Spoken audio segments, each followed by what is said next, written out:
Hej folkens, og velkommen. Jeg viser, hvordan man installerer Intune på sin Mac-computer. Jeg ved ikke præcis, hvordan I modtager installationsprogrammet, men jeg har fået det via et link fra IT, som jeg har kopieret ind i min browser heroppe og henter ned på computeren nu.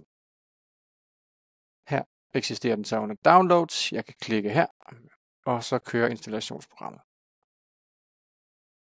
Jeg bliver hjulpet igennem, står der. Jeg trykker Fortsæt. Jeg erklærer, at jeg har læst alt det, der stod lige før. Så jeg kan installere. Jeg giver min adgangskode. Så afvikler den nogle instrukser. Det tager lige et sekund. Og så meddeler den mig, at installeringen er lykkedes, og nu er softwaren installeret. Det den har installeret nu, vi trykker lige før til papirkurv. Det den har installeret nu, det er et lille program, der hedder Firmaportal, og det skal jeg lige selv grave frem. Den vil sandsynligvis også køre noget Microsoft Auto Update, og det lukker vi bare. Hvis jeg skal finde programmet Firmaportal, så tror jeg, at det letteste for alle, det er at bruge søgefunktionen på Mac, hvilket vil sige, at man holder Command og Space nede på samme tid. Så åbner den for det her Spotlight søgefelt, og her skriver jeg Firmaportal. Den kommer allerede der. Klikker på den. Og med lidt snille, så kommer vi her. Log på.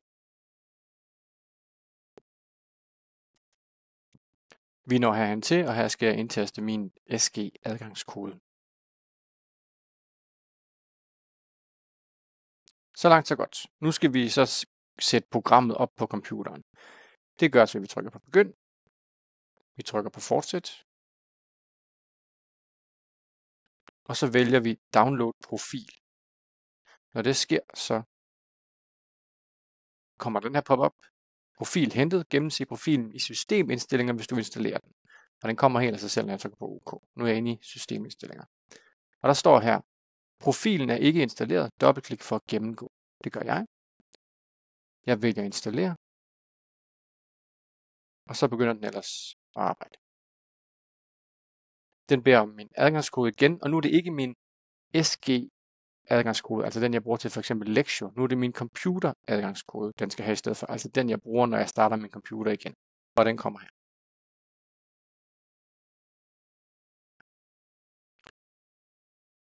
Og nu starter der en lille proces, hvor det ser ud til, at alt det kører, men man kan se ud i baggrunden her, den arbejder faktisk stadigvæk. Så jeg forbliver egentlig bare her nu. Og så afventer jeg lidt, og lige så stille, så vil der komme flere enheder frem og flere pop-ups i den her skærm. Men jeg skal ikke foretage mig yderligere. De kom der.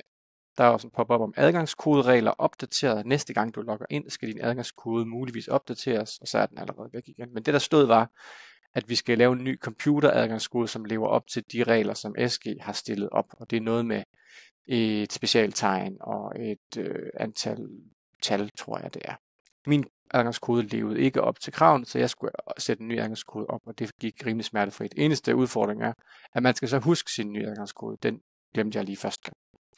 Nu er jeg sådan set kommet igennem her. Der er i alt kommet 7 forskellige ting, der er poppet op her på den her profilting. Og i baggrunden her om bagved, hvis jeg klikker på den, kan jeg se, at der står, så er du klar. Jeg trykker gennemført. Og her ser tingene ud, som de skal. Den kan jeg lukke uden problemer. Og det samme gælder her. Og så er jeg sådan set klar til at benytte computeren igen. Den her adgangskode, vi skal genindtaste, den vil først komme, når vi åbner computeren igen. Så god idé at huske både sin nuværende adgangskode og forberede sig på at skulle lave en ny adgangskode. Og så også meget gerne skrive den ned et eller andet sted, hvor man har mulighed for at gå til den igen.